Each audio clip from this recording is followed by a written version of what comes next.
बंदर और जादुई टोपी। एक समय की बात है। सुंदरवन के हरे भरे जंगलों में मिंकू नाम का एक चंचल छोटा बंदर रहता था।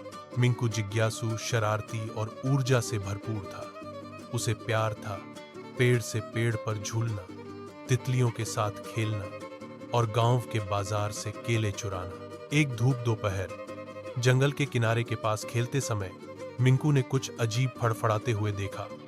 हवा में एक बड़ी लाल टोपी, यह उसके पैरों के पास धीरे से उतरी। मिंकू ने पहले कभी टोपी नहीं देखी थी। उसने इसे उठाया और अपने सिर पर रखा। अचानक उसने अलग महसूस किया, आत्मविश्वासी, शक्तिशाली, खास। मैं हूं जंगल का राजा, उसने गर्व से घोषणा की, अपनी छोटी छाती पीटते हुए टोपी के साथ। मिंकू एक शाही की तरह जंगल से गुजरा। तोते झुके, ठीक है, वे सिर्फ चोंच मार रहे थे जमीन पर, लेकिन मिंकू ने माना कि वे झुक रहे थे।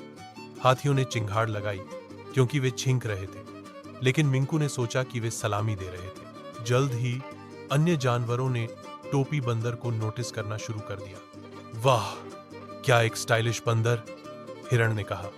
वह टोपी जादुई होनी चाहिए, खरगोशों ने फुसफुसाया। क्या मैं इसे आजमा सकता हूं? एक छोटे से पोरक्यूपाइन ने पूछा, लेकिन मिंकू ने अपना सिर हिलाया। केवल मैं ही टोपी पहन सकता हूं, यह मुझे खास बनाता है। दिन गुजरते गए और मिंकू घमंडी हो गया और थोड़ा रूखा भी। उसने खेलना बंद कर दिया, केले बांटना बंद कर दिया और केवल अपनी लाल टोपी दिखाने की परवाह करता था। एक दिन हवा का एक तेज झोंका जंगल से गुजरा। गले वूह टोपी मिंकू के सिर से उड़ गई और नदी में गहराई तक तैरती रही। मिंकू उसके पीछे भागा, रोते हुए, मेरी टोपी, मेरी जादुई टोपी। लेकिन वह चली गई थी। जंगल शांत था। जानवरों ने देखा चुपचाप। मिंकू नदी के किनारे बैठा था। उसकी आंखों में आंसू थे। अब मैं कौन हूं बिना टोपी के? तभी बूढ़ा बुद्धिमान कछुआ टहलते हुए आया और कहा, तुम हमेशा खास थे मिंकू, टोपी के कारण नहीं, बल्कि इसीलिए कि आपके दयालु हृदय, मजेदार भावना और जिस तरह से आपने दूसरों को हंसाया। मिंकू ने चारों ओर देखा। जानवरों को अभी भी परवाह थी, अभी भी उस पर मुस्कुरा रहे थे।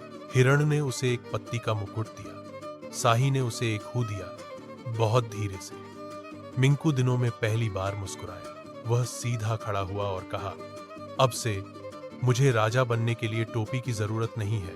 मैं मजे का दयालु राजा बनूंगा और मैं यह सुनिश्चित करूंगा कि हर कोई इसमें हो। जंगल खास लगता है और ऐसा ही हुआ। उस दिन से मिंकू सुंदरवन का दिल बन गया, टोपी के कारण नहीं, बल्कि अपने दिल के कारण। कहानी का नैतिक असली जादू वह नहीं है जो आप पहनते हैं, लेकिन आप कैसे परवाह करते हैं। आपको खास बनने के लिए फैंसी चीजों की जरूरत नहीं है। दयालु, मजेदार और प्यार करने से आप वास्तव में अविस्मरणीय बन जाते हैं।